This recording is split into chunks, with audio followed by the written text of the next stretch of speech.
औज़ुबिल्लाहि मिनश्शैतानिर्रजीम बिस्मिल्लाहिर्रहमानिर्रहीम इन्नल्लाह व मलाइकतहु युस्सल्लूना अलन नबी या अय्युहल्लज़ीना आमनु सल्लु अलैहि व सल्लिमु तस्लीमा अल्लाहुम्मा सल्लि अला मुहम्मद व आले मुहम्मद।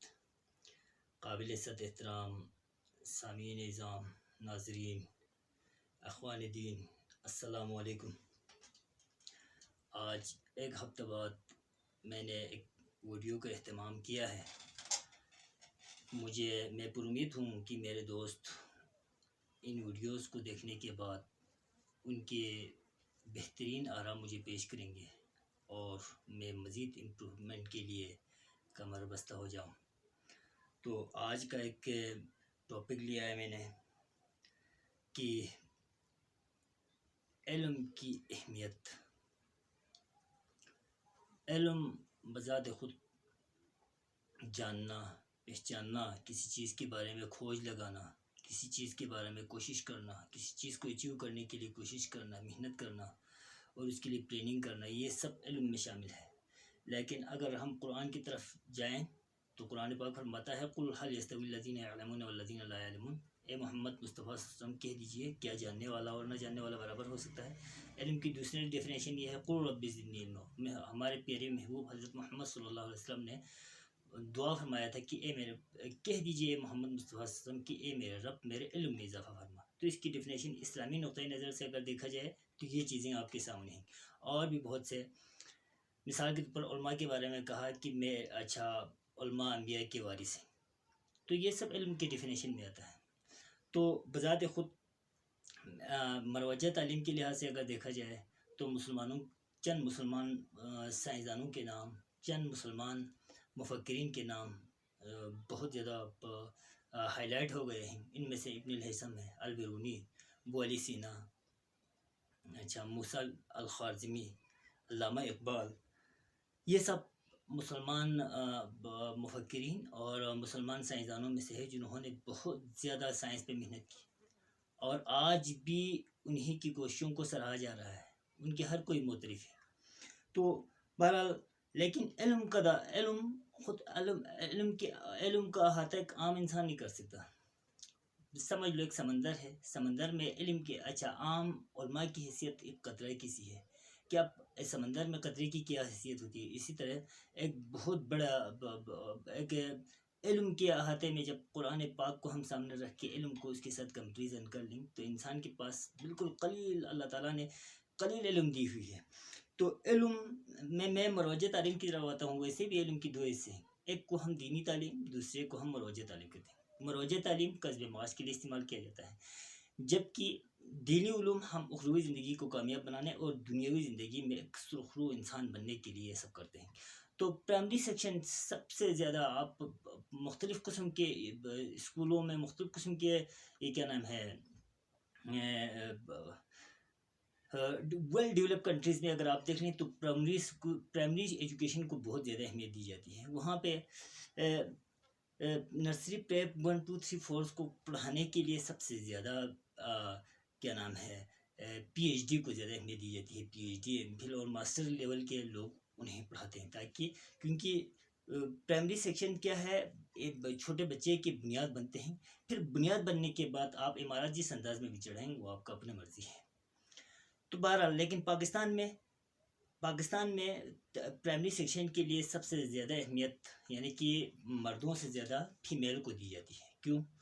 वो मर्दों से ज़्यादा सेंसिटिव टाइप के भी होते हैं और उनके अंदर पढ़ाने का जो अंदाज़ है वो मर्द से बिल्कुल 100% अलग है। छोटे बच्चे से प्यार में वो पढ़ाते हैं। उस वजह से ज़्यादातर प्राइमरी सेक्शंस को ये फीमेल टीचर्स वहाँ पे नॉमिनेट करते हैं ताकि वो बेहतर तरीके से पढ़ाएं। उसके बाद जाके सानवी स्कूल यानी कि 5th क्लास के बाद जो तालीम दी जाती है उसको सानवी एजुकेशन कहा जाता है।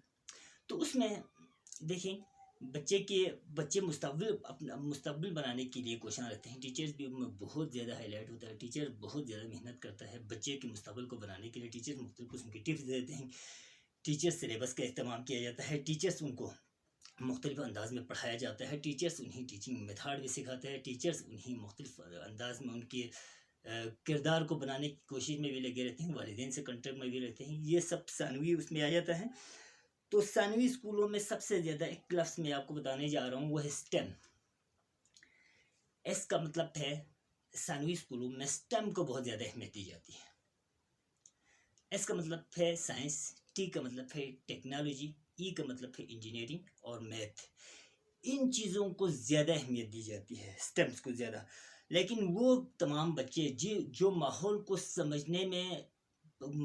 समझने में उनके अंदर सलाहियतें, माहौल को समझने की ज़्यादा सलाहियतें होती है, वो स्टेम में बहुत ज़्यादा किरदार अदा करता है। मैथ, इंजीनियरिंग, इसमें वो बहुत ज़्यादा कलीदी किरदार अदा करता है। अब स्टेम में वो लड़के जो स्टेम को समझते हैं और पढ़ते हैं और उसके साथ साथ मुख्तलिफ टेक्निकल स्कूलों में वो जाके तालीम हासिल करते हैं, तो वो क्या बनता है बाद में, वो लीडर बनता है, एंटरप्रेन्योर बनता है और उसके साथ नए नए इजादात करना शुरू करता है और वो एक कारामद शहरी भी बनते हैं। आजकल के इस दौर में सबसे ज़्यादा प्रेफर किसको करने जा रहे हैं, आपको पता है? आजकल आर्टिफिशियल इंटेलिजेंस को, बायोमेट्रिक्स, टेक्निकल एजुकेशन पे बहुत ज़्यादा काम हो रहे हैं। तो हमें करना क्या चाहिए? हमें रिवायती तालीम को छोड़ देना चाहिए। मिसाल के तौर पर हमारे एरियाज़ में डॉक्टर है तो मैं भी डॉक्टर बनूँगा, हमारे एरियाज़ में टीचर है तो मैं भी टीचर। नए नए टेक्निकल सीखने की, टेक्निक्स में हिस्सा लेने की कोशिश करें। आजकल मुकामी यूनिवर्सिटियाँ भी हमारे लिए बहुत ज़्यादा सूदमंद हो रहे हैं। उसके साथ साथ फ़ॉरेन यूनिवर्सिटी ऑनलाइन पे उसमें दाखिला भी हम लग सकते हैं। एक दो यूनिवर्सिटी ऐसे भी हैं जहाँ पे फ्री में बच्चे पढ़ते हैं, फ्री में बच्चों को फैसिलिटीज़ दी हुई हैं, गैर मुल्की यूनिवर्सिटी हैं जिसमें। और आजकल अच्छा, बच्चों के अंदर सलाहियतों को, स्टूडेंट्स के अंदर सलाहियतों को बढ़ाने के लिए मोबाइल ऐप्स है, सॉफ्टवेयर से, मुख्तलिफ किस्म के सॉफ्टवेयर से, ये सब बच्चों की सलाहियतों को बढ़ाने में किरदार अदा करते हैं। और वर्ल्ड इकनॉमिक फोरम के इदाद-ओ-शुमार के मुताबिक अच्छा, मसनूई जहानत और मशीन लर्निंग पे तकरीबन 2 या 3 साल के बाद इस पे काम होने जा रहे हैं। उसके बाद होगा क्या?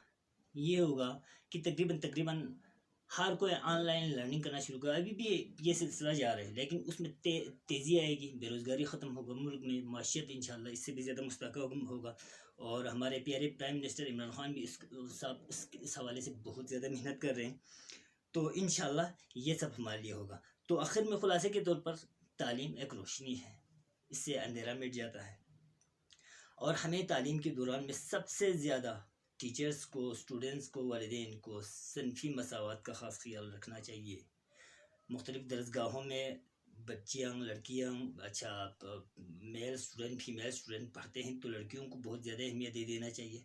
गुज़श्ता अदवार में हमारे यहाँ पाकिस्तान में लड़कियों की तालीम पे अहमियत बहुत कम दी गई। उस वजह से आज हमारे लिए मुख्तलिफ़ किस्म की प्रॉब्लम्स हैं। तो आने वाले वक्तों में हमें सबसे ज़्यादा लड़कियों की तालीम पे ज़्यादा अहमियत दे देनी चाहिए, क्योंकि उनका हक़ है, उनके हक़, अच्छा उनका हक़ जो बनता है उसके लिए वालिदैन भी मेहनत करें, टीचर भी मेहनत करें, ताकि जब वालिदैन, एक औरत जब तालीम हासिल करता है तो एक माशरे को खूबसूरत अंदाज में बना के रखता है। मैं अगर एक प्रोफेशनल आदमी हूँ तो मैं सिर्फ अपने ज़ात के लिए समझ लो, लेकिन एक लड़की की तालीम क्या है, एक पूरा लेवल, वर्ल्ड लेवल पे, वर्ल्ड लेवल पे वो काम करता है।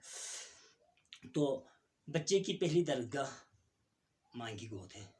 बच्चा, अच्छा, यानी कि हुजूर पाक सल्लल्लाहु अलैहि वसल्लम ने इरशाद फरमाया था ना कि अच्छा, पंगोड़े से लेके ये लहद से लेके महद तक, अच्छा महद से लेके लहद तक इल्म हासिल करो। बिल्कुल इसी तरह पंगोड़े से लेके कब्र तक इल्म हासिल करो, या दूसरे लफ्ज़ में आप ये भी कह सकते हैं। तो हमें करना क्या चाहिए? हमें मेहनत करना चाहिए, हमें स्टूडेंट्स को खूबसूरत अंदाज में बनाने की कोशिश करना चाहिए। लेकिन माँ की गोद बच्चे की पहली दरसगाह है, उसमें बच्चा अपने माँ की आदत, एतवार, तौर तरीके, उनकी शाइस्तगी, महज़िबाना लहजा, ये सब माँ से मुसाल ले लेता है बच्चा। और वो बच्चा इंतहाई एक महज़्ज़ब माशरे में एक महज़्ज़ब शेरी बन जाता है। तो हमारे लिए फ़ख्र करना चाहिए। आजकल अल्लाह का शुक्र है कि मुख्तलिफ़ जगहों पे टीचर्स तालीम के साथ साथ बच्चों की तरबियत भी बेहतर तरीके से कर रहे हैं। तो हमें फ़ख्र है एक पाकिस्तानी होने पे, और हमें दिन रात मेहनत करना चाहिए कि हमारे बच्चों के लिए तालीम किस अंदाज़ में दिलाया जाए और उनके लिए मुख्तलिफ़ किस्म की फैसिलिटीज़ दे दी जाए।